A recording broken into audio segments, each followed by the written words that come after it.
Welcome to the BVTV Network, coming to you from the UK studios of BizVision. I'm your host, Malcolm Gallagher. Now, this is episode 2 in the BVTV Brand Visionary Trilogy with experienced marketer and author, Welcome Back James Everhart. Hello, James.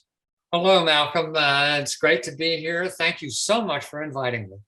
Well, now, before we got started, we had a little Everhart quiz, didn't you, about the 3 things I like about your book. So who won the quiz? You did. Hey, but don't forget, I'm the one that sets the quiz, so I'm the one that can fiddle the quiz, can't I?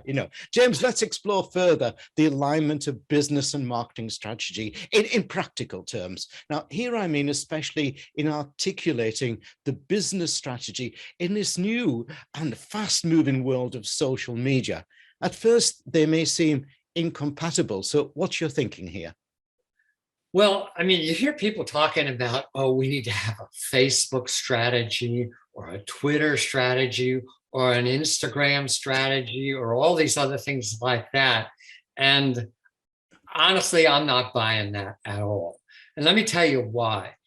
You get one strategy. And, this is one of the critical problems we have right now is that people they tend to focus on tactics and tactical problems and, tactical approaches and not strategies. And that just leads to more of the silos that you're talking about, where I'm assuming at some point we're going to have a vice president of Twitter and a vice president of Facebook and everything like that. And here's the problem with that. When you say that you have whatever it is, Instagram strategy, you're saying quite rightly that you've thought it through and you've planned it out and you've tried to make a business case for it. And those are all good things. But when you say it's a Facebook strategy or something like that, what you're really saying is it's so important and it's so critical and it's so different from anything else. It doesn't have to follow the marketing strategy. It doesn't have to follow business objectives. And it's just its own thing. It's its own freestanding thing.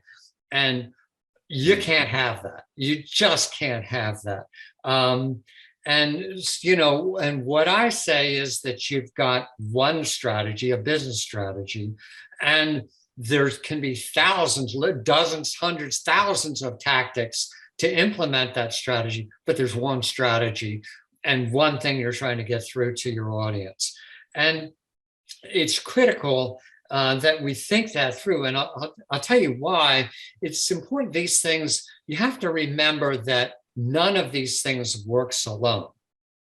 You really don't buy a product on Facebook, or you don't see a tweet and you can't buy it right there. It's not like Jean-Luc Picard and talking into the computer and saying, computer Earl Grey hot. That's not happening. That's not what happens. People need to do different things. They need to go different places. That you find them going to, they'll see something on a social media thing, then they'll get an email, then they might see a news article about it, then they might, and then hopefully somewhere along the line they do a search and go to a web page where they download some stuff. And so the point is, not only is that like these things don't work alone, they were never intended to work alone. I mean, if you and I, Malcolm, were around from when these things started, there were, links came first, Yes. Linking came first, connectivity came first before even the internet. And in fact, that's what enabled the internet.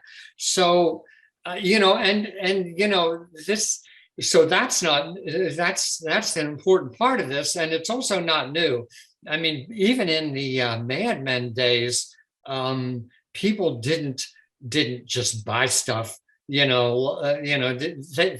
might have saw a TV, might have seen a TV commercial, and then and then went to but they still had to go to a store, and there still had to be signage in the store, and they still probably had to call an 800 number and do all those other things. So that from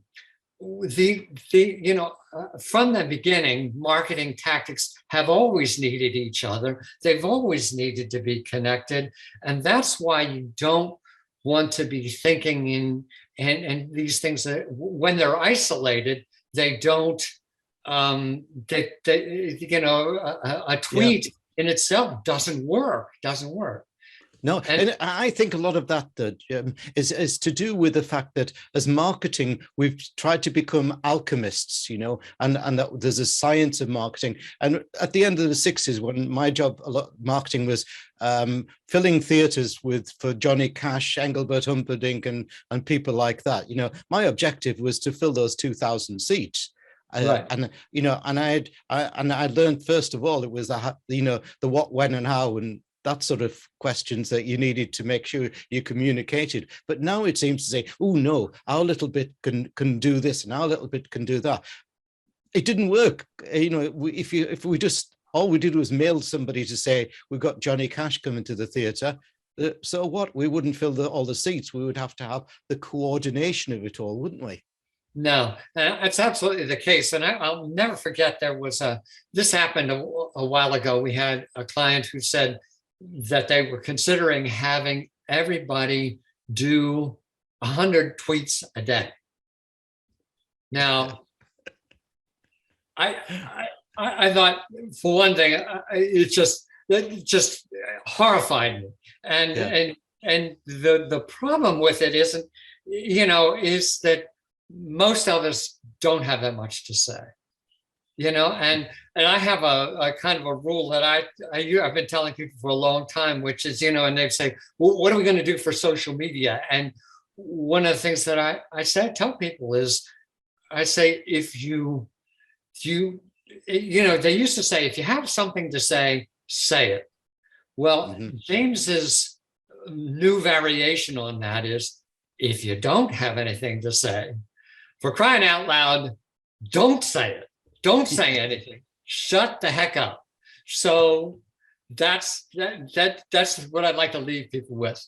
I love that. I love that. Thanks, James. Now let's give viewers and listeners details of your URL, which obviously viewers you can see on the screen behind me. But for listeners, let me spell it out. It's all the W's brandvisionbook.com. brandvisionbook.com. James's book, this one, is called Brand Vision, the clear line of sight aligning business strategy and marketing tactics. And it's published by Business Expert Press. I am thoroughly enjoying it. And it's going to be one of those books that I don't read quickly. I need to think a lot about it, because there's a nugget almost in every page. Now, but my belief is that it's the marriage of finance and marketing. The alignment of business strategy and marketing strategy is to be successful, then accountability is necessary. And that means monitoring and measurement. What's the best way to do it? What needs to be considered? That's all in episode 3. So are you up for that, James? Absolutely. I think you're absolutely right that a program really isn't strategic if it's not accountable.